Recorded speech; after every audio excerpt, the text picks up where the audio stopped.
El Camino Health, the standard of excellence, delivering compassionate care in the South Bay. For more than 60 years, we've been your first choice, helping you live your best life. From staying healthy to getting you back to what you live for.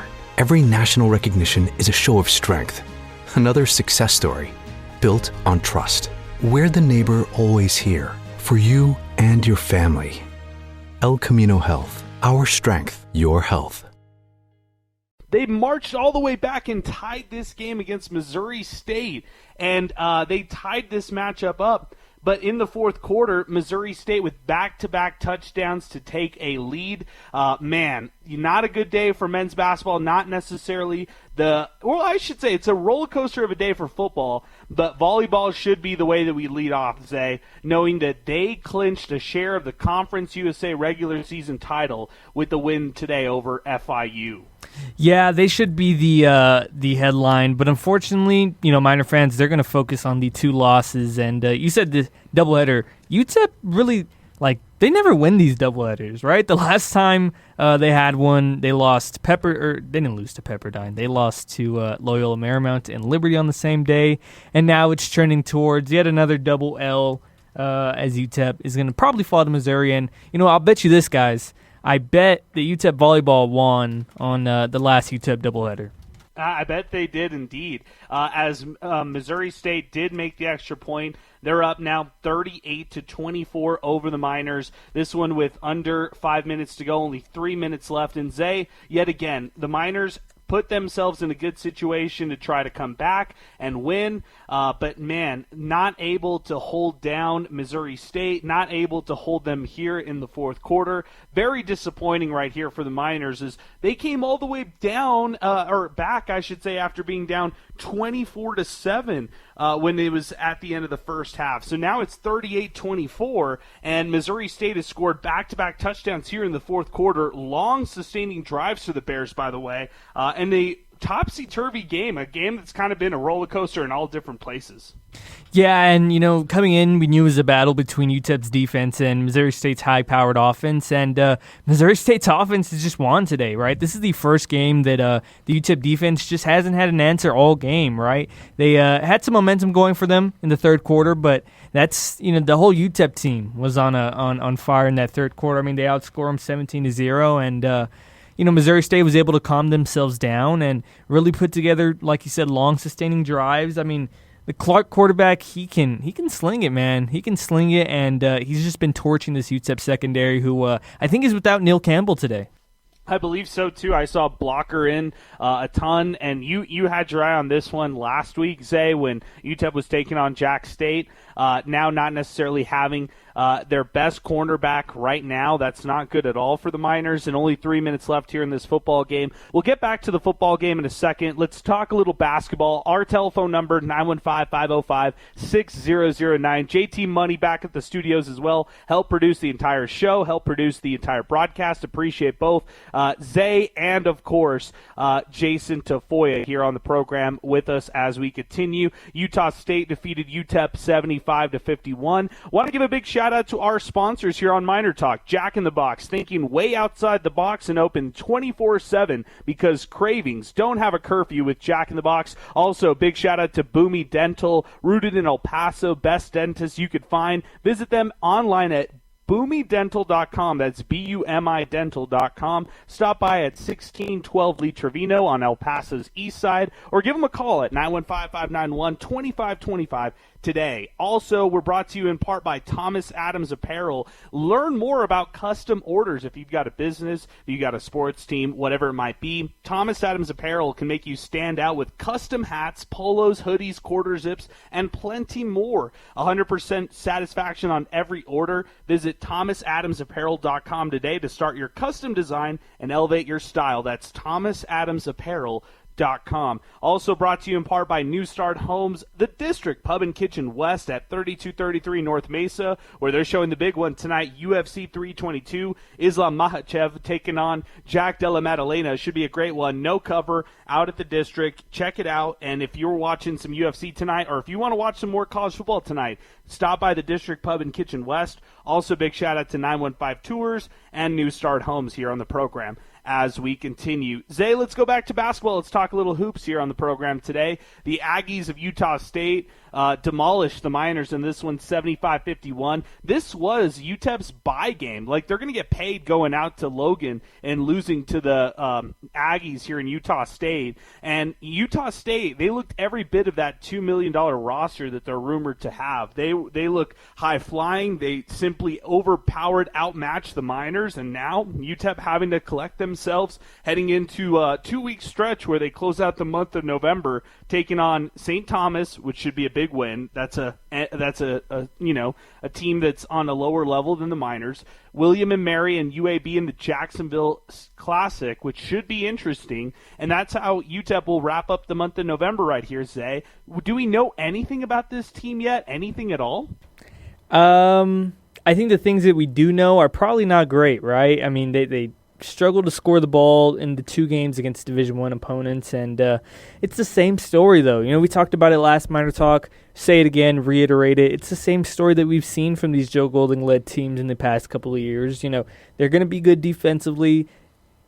I think that's a stretch, right? I don't know if they're going to be good defensively, but they're going to be good at turning you over. They're going to get a lot of turnovers, and that's how they're going to generate offense. And if they're not able to do that at a high level and teams force them to score out of the half court, then it's going to be a long game. And Utah State did exactly that, and they suffocated UTEP. You know, nobody really impressed me offensively tonight, and that's a big red flag for me.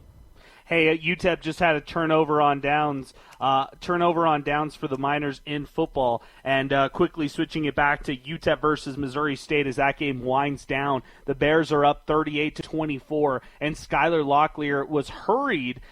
Turnover on downs on 4th down, pushed out of the pocket. His pass was real incomplete, not even close to his intended target. Now the Bears up by 2 touchdowns. There's only 2:26 left in the game. The Miners do have all 3 timeouts, but 1 or 2 first downs in this game is pretty much over. They could take victory formation. They can kneel this one out.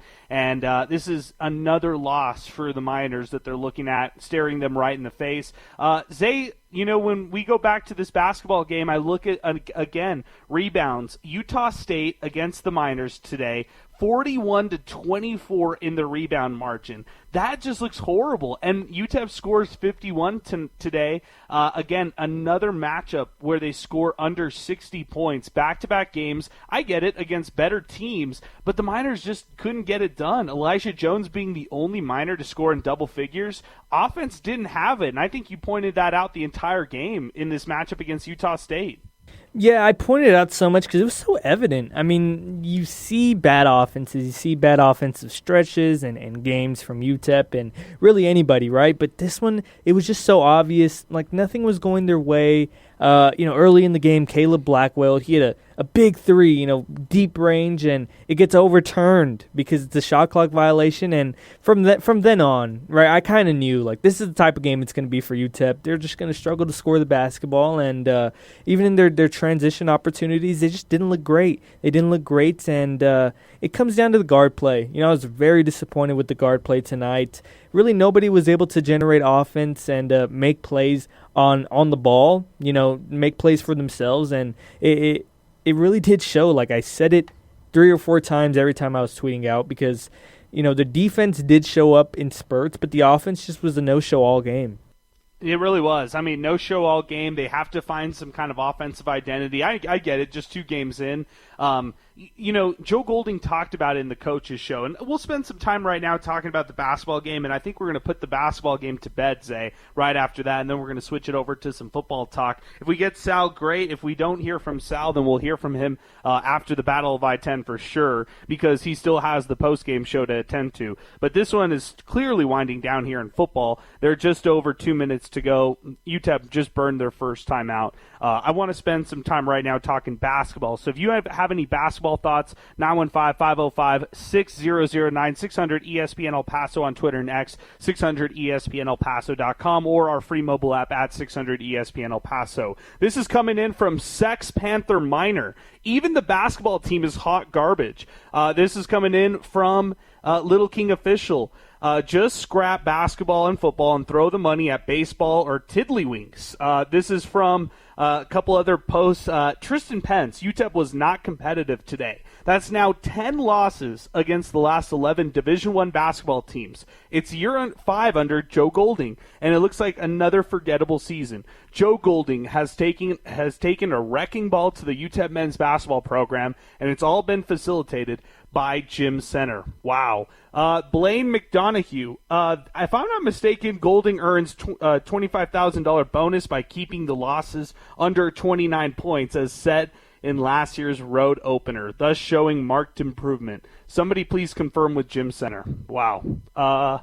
Zay, fans are upset about this loss right here to Utah State. I just say this, talent discrepancy is real between both the Aggies and the Miners. I mean, it seems like they're competing in complete different leagues right now. Yeah, and, we see, on MinerTalk, you're going to get a lot of frustrated fans after a loss like this, but the frustration has truly shifted, I think, this season in both football and basketball, and there's a lot more heat on Jim Center from the fans. That's just what I've been noticing, Sure, over the last couple weeks especially, right? Yeah, I mean, usually you'll have the occasional, right, let's get rid of Joe, or somebody will, come far-fetched and say let's get rid of Scotty, but a lot of it has really turned on Jim Center. I think that's just to show that UTEP fans are fed up with losing in every sport. Volleyball, yes, they get a Conference USA championship today, but they're the only successful fall sport. Soccer had yet another down year. Football is trending towards, probably their worst year since 2013, or, outside of the winless years. And then basketball is what it is, right? We don't want to make too much assumptions yet, but it's not looking great. And it's frustrating, right, to not see your team win games in really any sport outside of volleyball. 915-505-6009, our telephone number. Utah State defeats UTEP in men's basketball 75-51. We're on here on the postgame show for MinerTalk, talking a little bit about this one right here. We'll be back in action next week, St. Thomas on Wednesday for the UTEP men's basketball team, and then Battle of I-10 next Saturday, a week from today here at the Sun Bowl. Let's go to some individual stats for the Miners. Caleb Blackwell with 7 points. 3 for 10, Zay. 1 of 5 from beyond the arc. He couldn't hit anything today in this matchup. Yeah, but I still think he was the best offensive player UTEP had, just because he was the only one really getting shots off, the only guy being aggressive. Everybody else was timid. I think they have so many guards and so many guys that sometimes I feel like they're too unselfish. They're too unselfish. I want somebody to go out there, take initiative, and shoot the basketball, and we just didn't see that. 20 minutes for Tyrese Watson, who today 4 points only, 1 for 3 from the field. He had 1 rebound, no assists, 3 turnovers, and 4 fouls in 20 minutes. 3 steals, by the way. But, you have 3 turnovers on your side. You force 3 turnovers. I don't know if that really adds up or stacks up right there, Say. That's not the best effort. Even, you look at Kasim Watson, 2 points, 1 of 7. Both those guys combined for 2 for 10. But both Tyrese Watson, Kasim Watson, no relationship right there. But, yeah, that's not what you want to see from those two guys who Kasim is more of a combo forward, and then, of course, Tyrese Watson should be one of their more focal points offensively. Just really struggled in this one. 915-505-6009, 600 ESPN El Paso, Twitter next, 600 ESPNElPaso.com. I also want to shed a light on this one right here, Zay. 9 points for Jamal West Jr. He had 24 minutes. He had 3 blocks as well.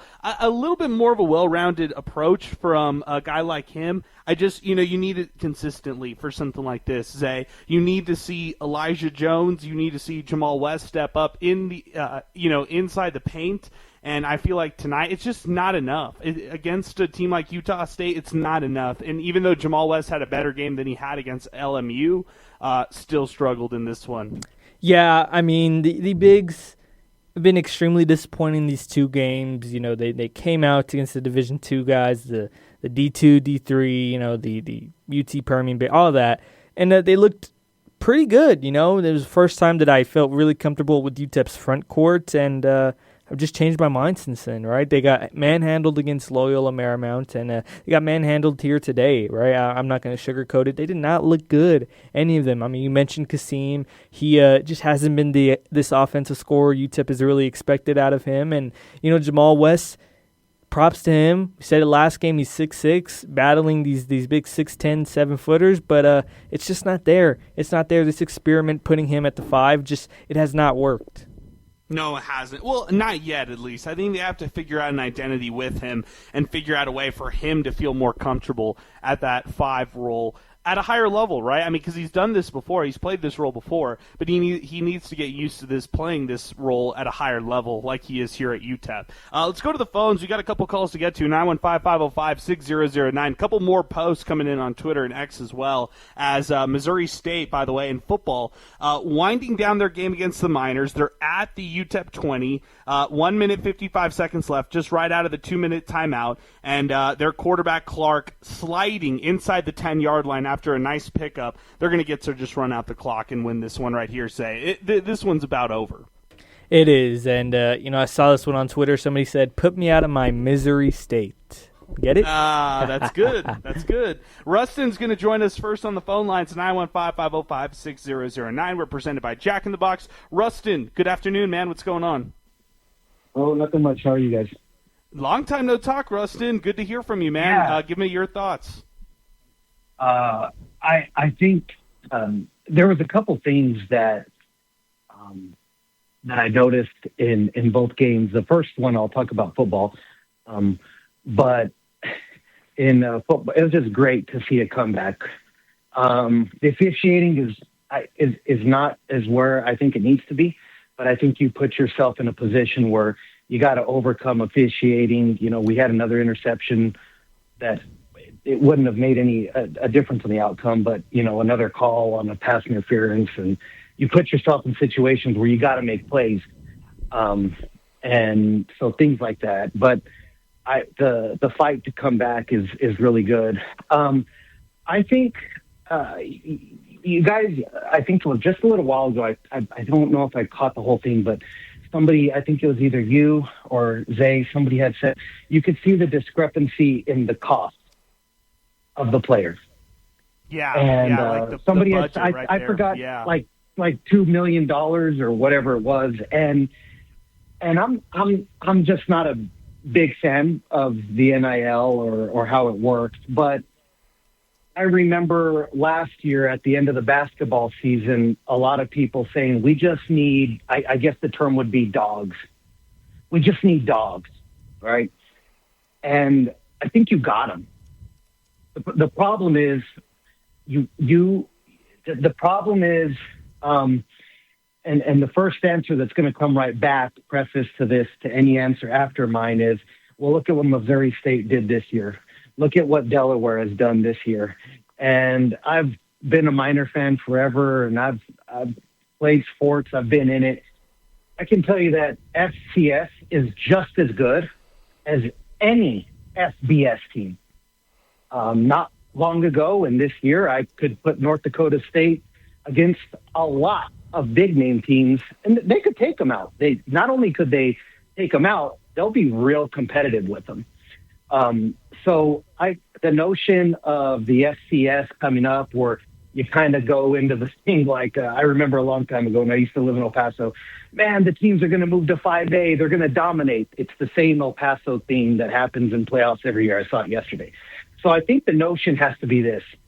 You have to, with Golding, and if you guys are there with him, and I've had the opportunity to go to camps, I've had the opportunity to meet him, my family has been able to meet him, you got to be a dog. And I think Zay said this. If you ain't going to hustle 110%, do not expect UTEP to win. So you got to find that player that's going to do that, right? You have got to find that dog. You've got to find the Jamal West, who's 6'6", who still averaged 7 rebounds a game. We have a 6'10" guy on there. I can't think of his name, but he gets no position. I'm talking like, put your elbow into somebody. Get yourself in there. Goldie can't be on the floor to do that. But what he can do is, I guess on the bench side, is put in there, get a foul, show them you belong, get in there, get a personal foul, get a technical. And that's what we're going to have to do, because if it comes down to paying for it, I think they played Weber State, and Weber State almost if you guys watched the game, I had an opportunity to watch it because I just like watching the smaller schools play. Weaver State did pretty good and held them on three-point shots. They were dogs on defense. I think what you really need to see from this team is don't expect 80-point games. Don't expect the 70-point games. But what we should expect is, hey, Coach Golding, and I love Golding. He's a great player. You just got to play like a dog with him. And if you ain't going to play like a dog with him, he's going to tell you, you're going to look at the loss. He's going to show you this is what happens when you're not a dog. And when you see that on the court, you know, the drive's not driving it in. I don't care if you can drive in against UTEP. Heck, my sons can do that. But Loyola Marymount, that first half, I was like, whoa, that's the dog. That's the dog UTEP team that I've been looking for. And then the dog got away. And unfortunately, we don't have the size. So we have to play with that mentality on basketball. And it's very difficult to play with that mentality for 40 minutes every single day. And so what I would ask, though I don't have any money in the game, I don't have the opportunity to do that. But as a fan of Golding and this team, Golding, get it in them and say, look, I'll play with the best five for 40 minutes. I just need 5 dogs. Don't even care if you lose. Just get in there and be a dog. For the football team, like I said, I called earlier this season. I'm not a big rah-rah guy. I do like Coach Walden. I'm not a big rah-rah guy. It just wasn't brought up that way when I played. I mean, we did bull in the ring in football. But at some point, everybody goes through injuries in the season. And I'm going to preface by saying this. I listened to a radio station, and I think maybe it was Kaplowitz or it was you. And you guys were interviewing Ben Wallace, and he said something during this interview, maybe it was 2 years ago, and I think it's beneficial for every coach and every person in every industry to do. Read books on leadership and how to build that leadership. And he made his entire coaching staff read a book on leadership. I don't know which one it was. I'd have to go back. It was on 600. You guys did an excellent thing with him. And he had this book. Last year, they go to the NCAA. He read it the year before they went to the NCAA. And now look where they are. Because it doesn't matter that Kyle Weaver got injured. It doesn't matter that they had injuries. He had dogs on that team. And please don't take that out of preface, but you could put the smallest girl in there, that little girl from Japan or wherever she's from. She's a dog. She's diving. She's doing everything you can. And so I don't buy the notion of injuries. I don't buy the notion of being small. I don't buy the notion of you have to have a $3 million roster. What I do buy is when I go out there and I see a 6'10" guy can't even out jump a 6'6" guy. That's where you kind of have to look at it I look at it from a fan standpoint, because at some point I go, Golding, that's not the dog that you preach. Go out there, and if they're going to beat you, you make them turn around and go, wow, they had to put up the biggest fight to beat us. And right now, I think, and I agree with Zay, in the money sports for UTEP, I think people in El Paso, unless they are totally delusional, I don't think that the people in El Paso are thinking we're at the same level as even Texas Tech. You never will be. They have billionaire oil people building their sports. You never will be.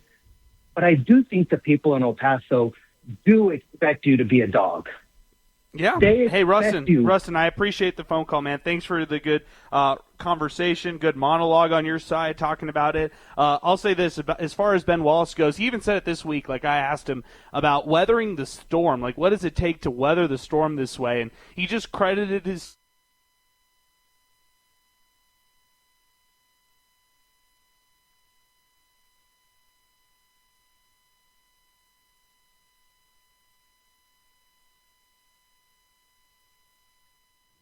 You're listening to MinerTalk right here.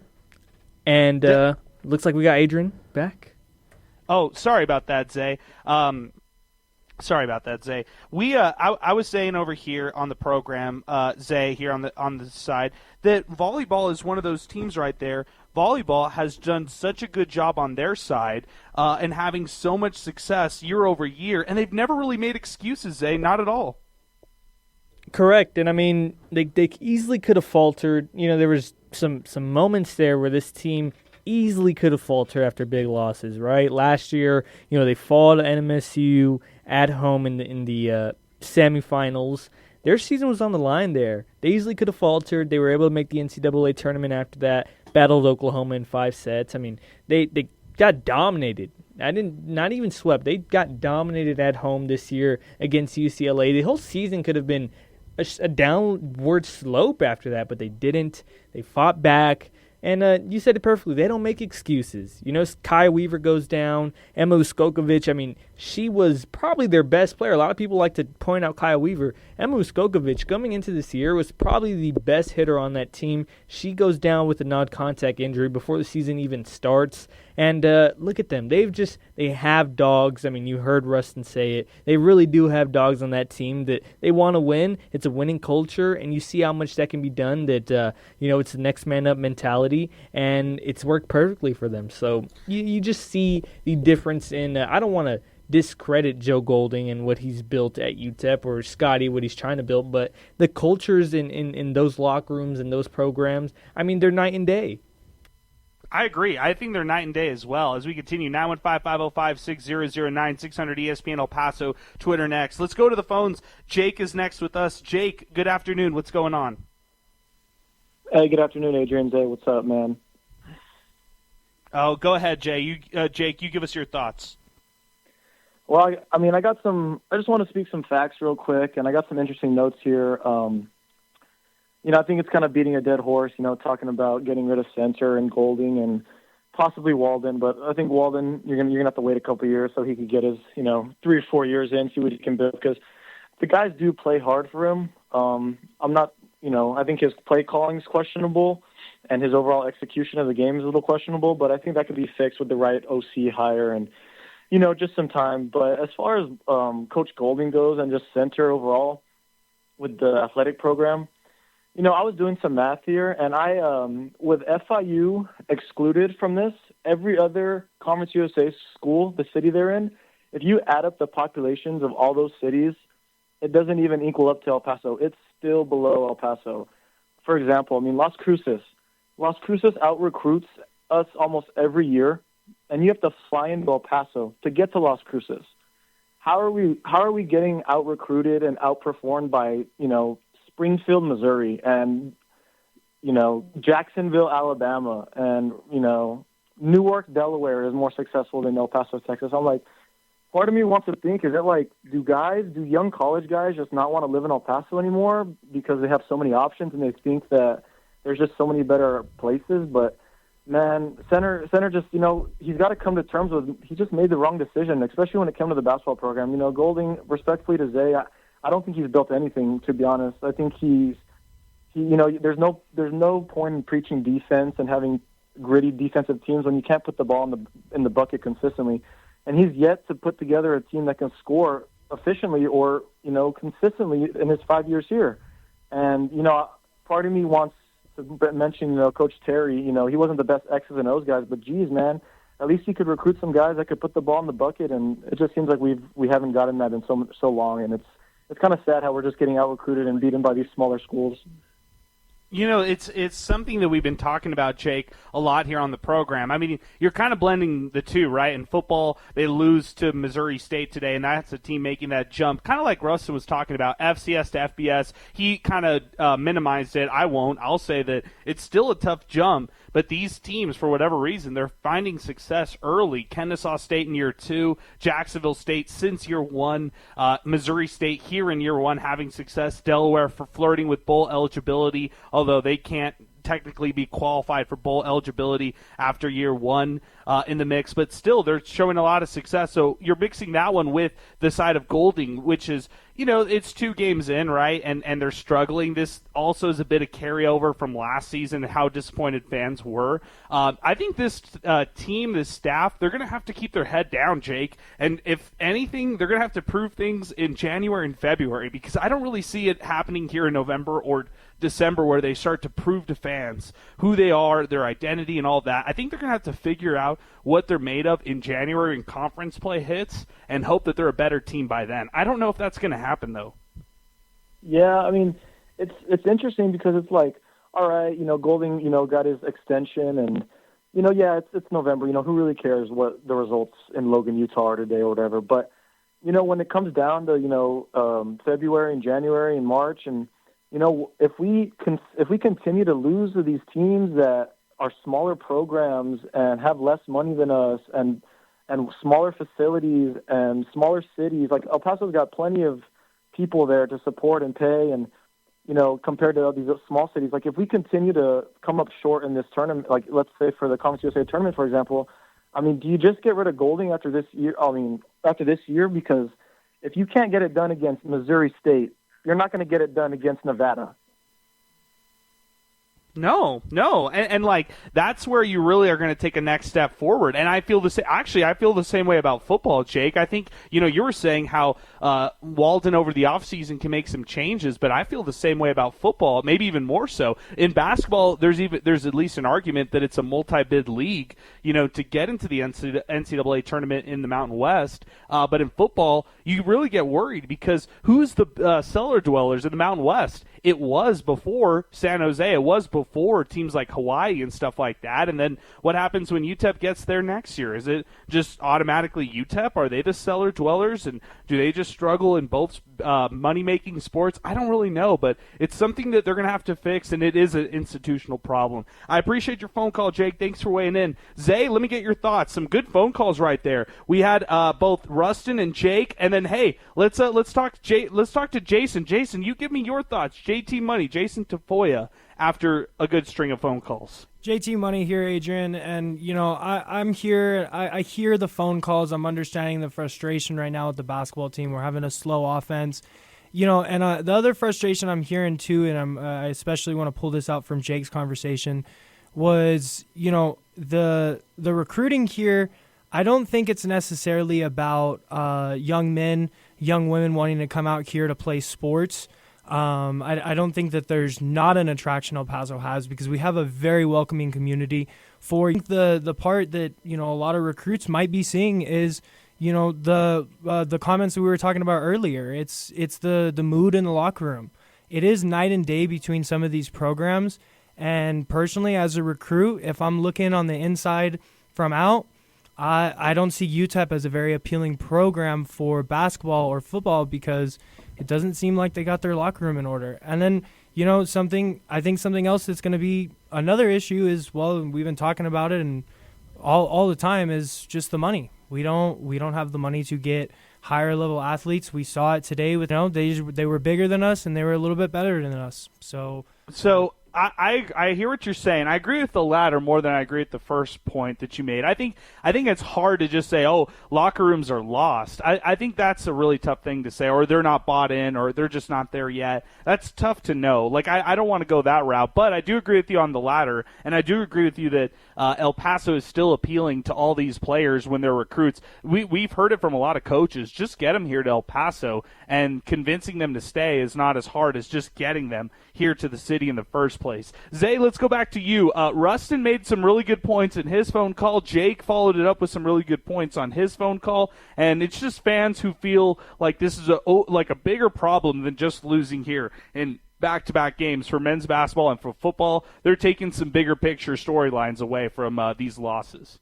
Well, it is a bigger issue than losing tonight, right? I mean, UTEP football has not been nearly, I wouldn't even say successful. Like, they have not been good since the 2021 season, where, 7-6 is not good in the grand scheme of college football, but it's good at UTEP, and I guess that's the bigger issue here, right? Your expectations for a good football team rely on you barely getting over 500. And when it comes to basketball, I mean, this is supposed to be where, UTEP fans have glimmers of hope. This is where historically this program has been one of the better. It's been, kind of the baby of UTEP athletics. And look at it now. They're losing, by nearly 30 on the road to a Utah State team who is going to probably be in the NCAA tournament. But the bigger issue, that is a regional opponent. That is somebody that you've played in the past. That is somebody that, fans will look at and still think we should be on the same level as them. And the basketball program has not been successful since their conference championship run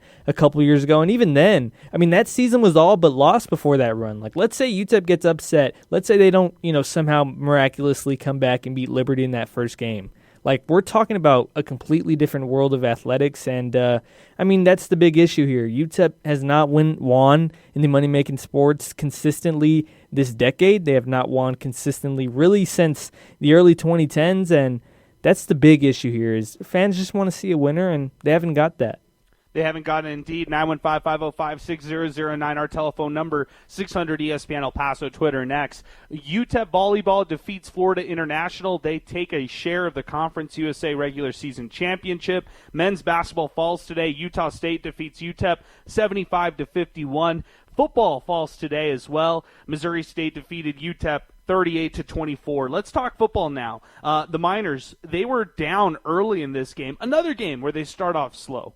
The Bears were up 24-7 at the half, and the Bears were up 24-7. First touchdown for them was a fourth down conversion that led to a rushing touchdown. The second touchdown to put them up 17-0 was a 4th and inches play. There was a 9-yard passing touchdown, and then the Miners scored. It looked okay. It was like, okay, 17-7.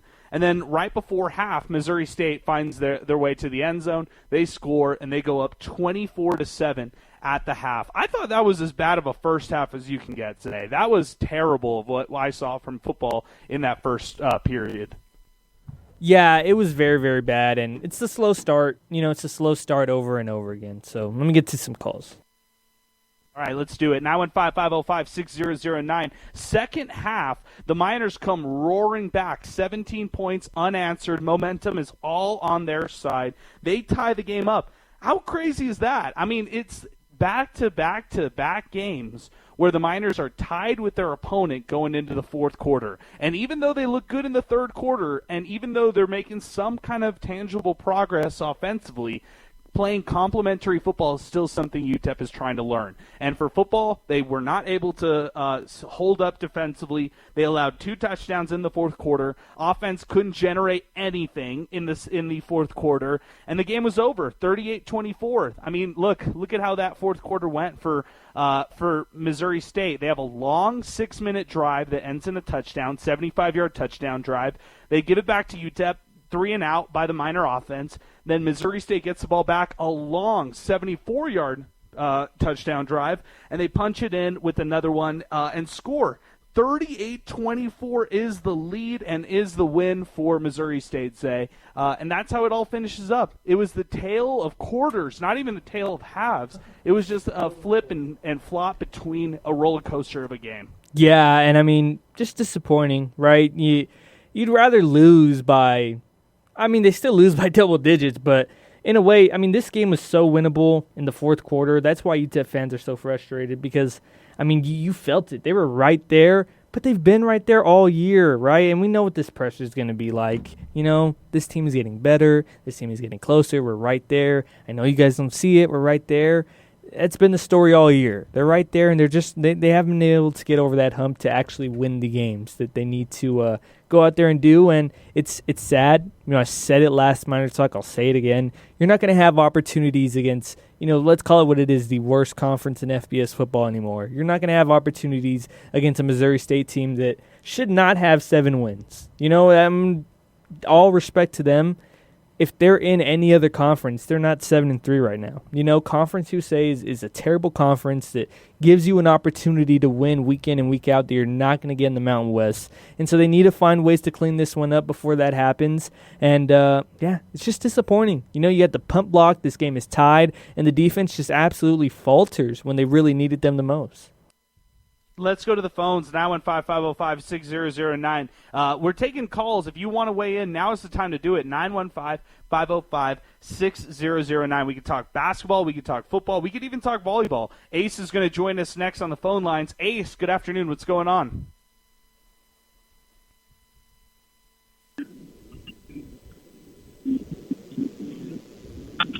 Ace, go ahead. Hello, can you hear me? Hello, Ace. Go ahead, man. Hello, Ace. Go ahead, man. Hello, Ace. Go ahead. I would just like to, I'd like to weigh in on just what's going on with the whole athletic program and stuff. And, people are talking about, the other markets that are comparable to us, like New Mexico State. New Mexico State, amid the murder allegations that took place just a couple years ago, the sexual violations and stuff that was going on in that locker room, and yet they have lifted. Their program went to like zero, like to start all over. And yet it looks like they're coming out more productive than UTEP is at this point. And that's very frustrating. That's where you're frustrated, just because you're comparing it to New Mexico State and the basketball program? Because I think that's like the tip of the iceberg, right? Right. And then another thing is, I'd like to weigh in on this, that I witnessed myself. The people that do want to support the athletic program, and they put a lot of obstacles for them. When I was picking up my football tickets this last fall, there was an elderly couple in the ticket office, and she was saying, "I can't believe that you guys can't mail our season tickets. We've been season ticket holders forever. My husband, I don't know who it was, my husband has taught here at this university for 53 years, and you guys cannot mail our tickets." And they went and got one of the other supervisors to come out, but pretty much they came out with the same thing. Well, yeah, that's just the way that we're doing it now. You either get the tickets electronically, or you have to come and pick them up. She said, "Do you understand that what it takes for a 90-year-old couple to do an errand like this? It takes half a day." When that issue could have been solved, you get one of the guys that's there, "Hey, do me a favor, go take these tickets to this couple tomorrow," and that's it. That's the end of that. Yeah, that's they take away our tailgating spots. My family had been tailgating for over 25 years, and the places that they've taken away. So it's like, but yet they want people to support the program. It's very frustrating.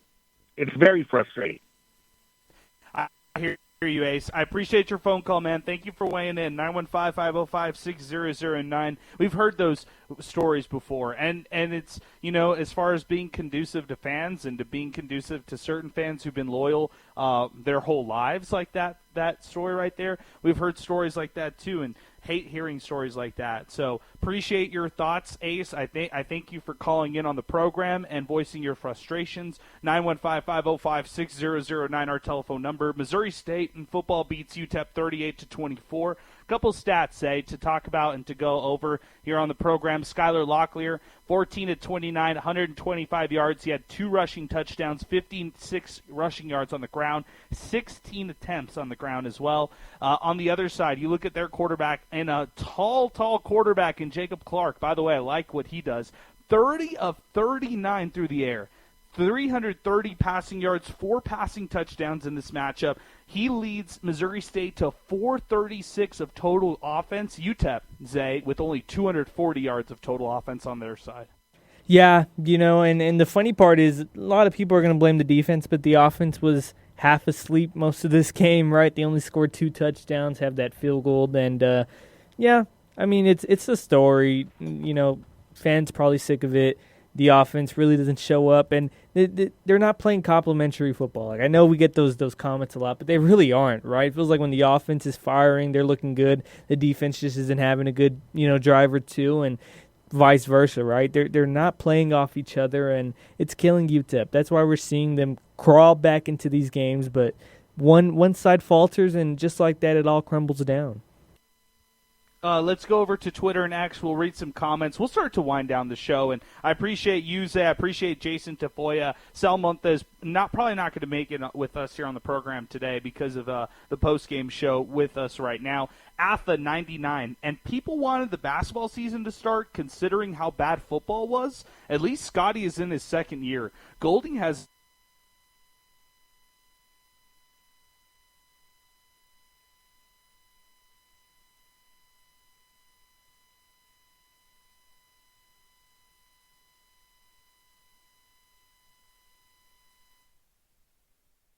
You're listening to MinerTalk here on 600 ESPN El Paso. You can call in with your thoughts, 915-505-6009 after UTEP football's 38-24 loss against Missouri State. And then UTEP basketball's big 20-point loss to Utah State on the road. Call in with your thoughts. Right now we have full phone lines. We're waiting for our host, our guy, Adrian Broadus. He's joining us on location. He's going to reconnect, but we can get you guys right back up here to talk some UTEP football, some UTEP hoops. We'll hit a break right here, our first break of the evening, and we'll get you right back right here on 600 ESPN El Paso. All right, welcome back. Miner Talk continues here along with Zay and Jason. I'm Adrian Broadus. Thanks to the guys holding it down for us here on the program today. We're presented by Jack in the Box with 24.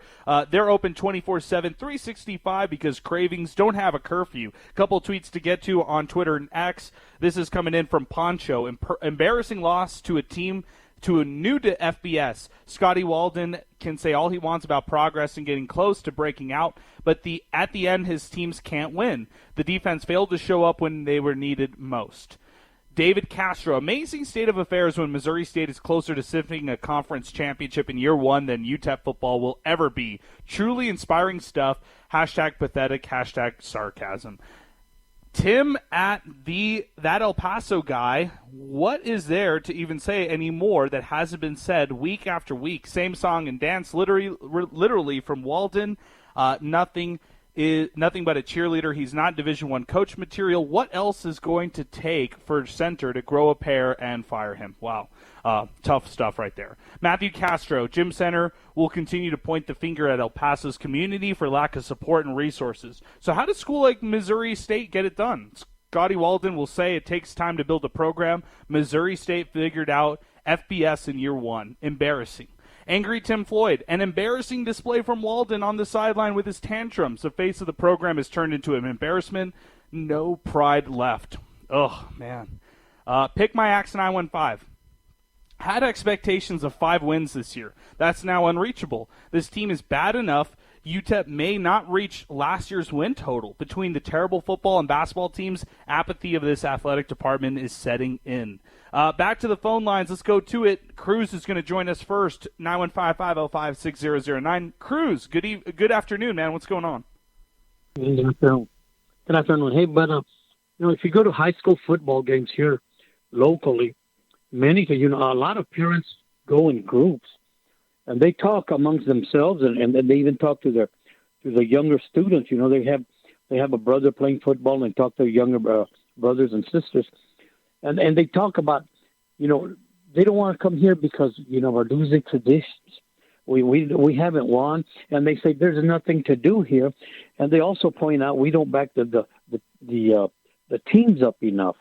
So we have a few problems too that somehow we need to figure out how to solve them. Like somehow if we could just put together some winning seasons and lure more students here, because they won't come here because they don't want to go to a school that usually doesn't win. They want to go somewhere where they can win. And you go to other places in Texas, and they got plenty of things to do. But compared to us, we can't compete with them, with all the things that they can do that kids like to do and have fun doing. I hear you, Cruz. I appreciate your phone call, man. Thank you for weighing in. I hear what you're saying right there. It's not a good thing in terms of the I guess you could say the reputation they have right now. And I think it's a bigger picture kind of deal than some of the things you were mentioning right there. But let's go to Brian. He's joining us next. 915-505-6009. Brian, good evening, man. What's going on? Sounds like that. Adrian, it sounds like I'd be saying the same things week in and week out, but, it's just true with the matter how the Miners have played. I wanted to take note of this. NMSU, which is about to be 3-7, they took Missouri State to overtime. That should be adamant to how bad the program is in this state, and I'm not even confident in how they'll play next week, because I do want to bring up another thing that a lot of my fellow fans have brought up. Walden has not really built up a good line for his team and all that.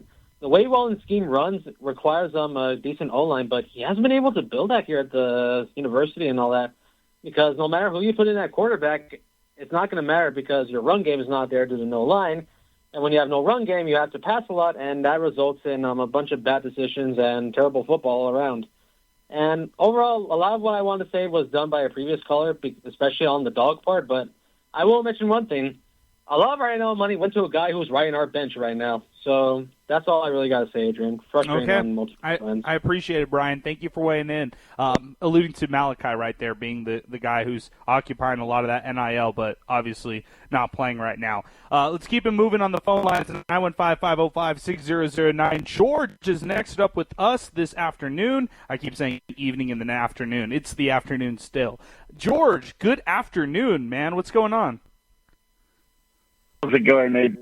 How's it going, Zay? How's it going, everybody over at the radio station? Well, one thing that I can honestly say, I was keeping track of the game. I really wasn't watching it, but what I saw or what I witnessed was a lot of disconnect with exactly what Zay was pointing up on what Zay was saying as far as complementary football. Yeah, that's one of the major issues that this team has is there's no cohesiveness, there's no complementary, there's nothing. When one is doing great, the other one's faltering, and there's no really coming together, and that's the issue here. Another thing is, we as a community have to come together and help this team, and how do we do that? By contributing to the NIL on whatever levels it is. I mean, we can sit here and gripe and complain. We're not going to get any real level of talent here unless we do that. We're like the wicked stepchild of Texas. We're way in the western part of Texas.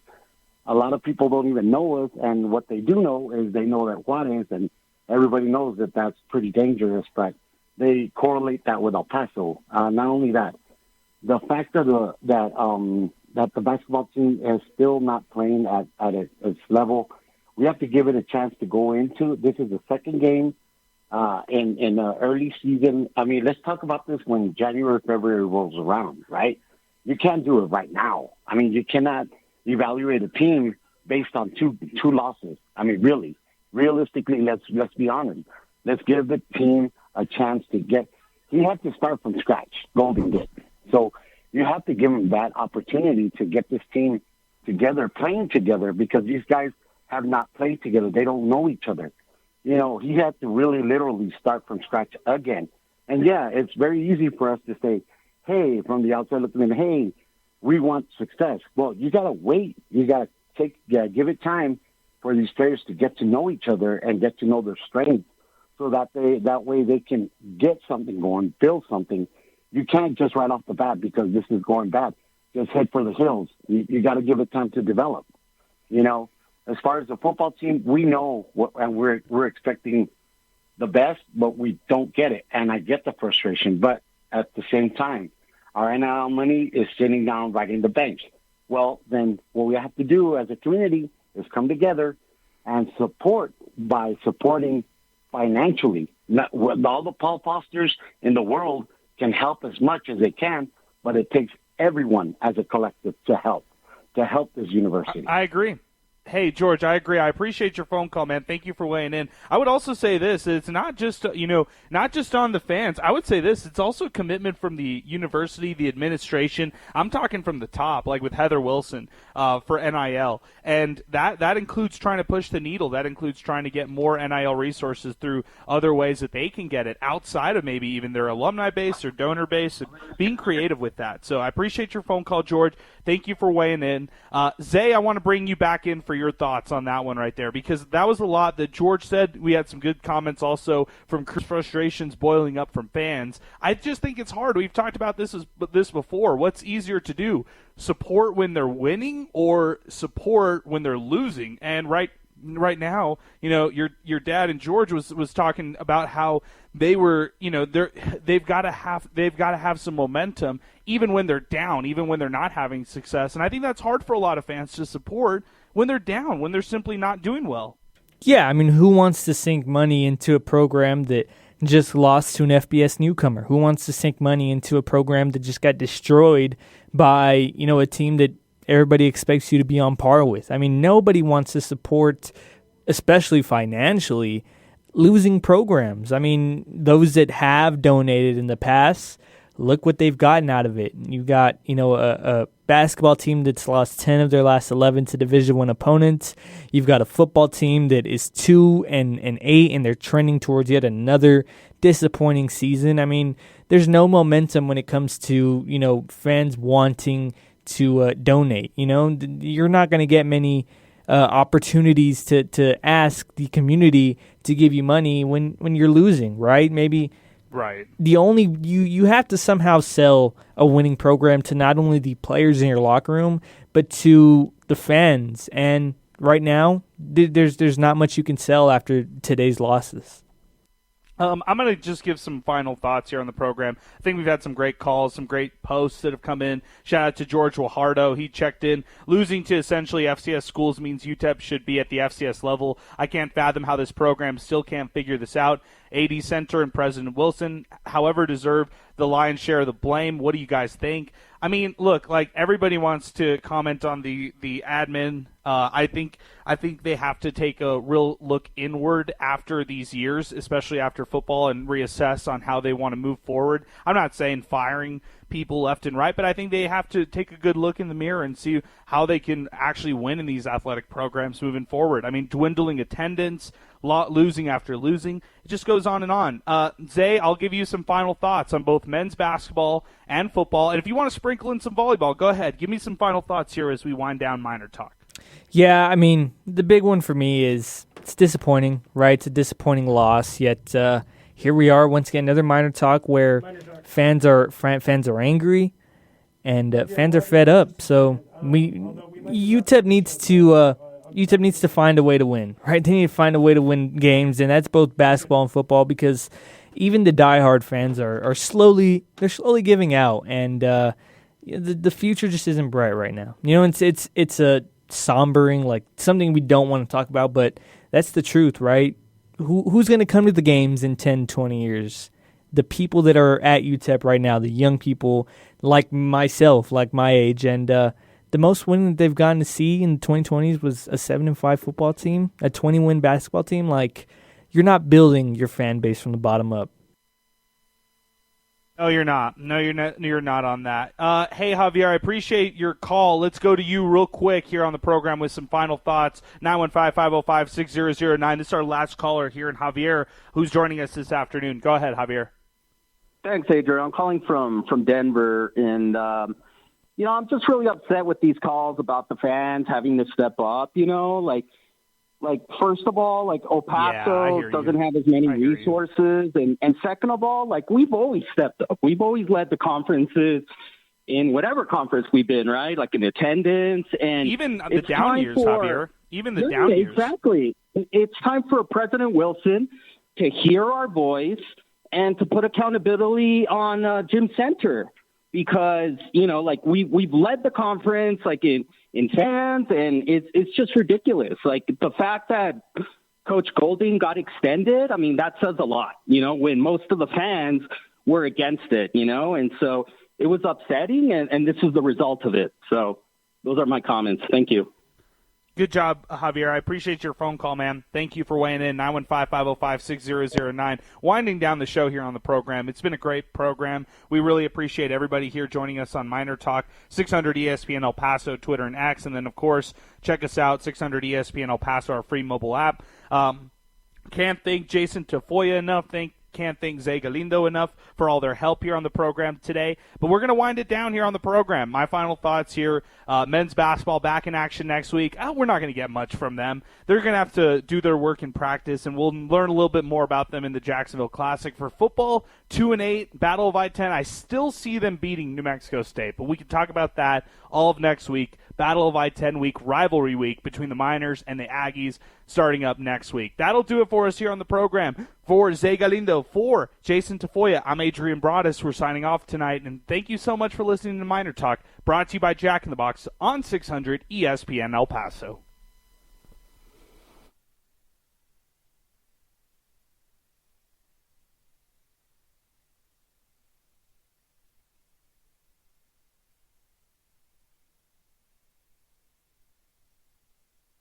Were you or a loved one diagnosed with lung cancer or mesothelioma due to exposure to asbestos? For over 20 years, Vogelsang Law has helped families across the country fight for justice after asbestos exposure. Call or visit our website and begin your free case review today. Call 888-680-2259. That's 888-680-2259. Or visit vogelsanglaw.com/connect.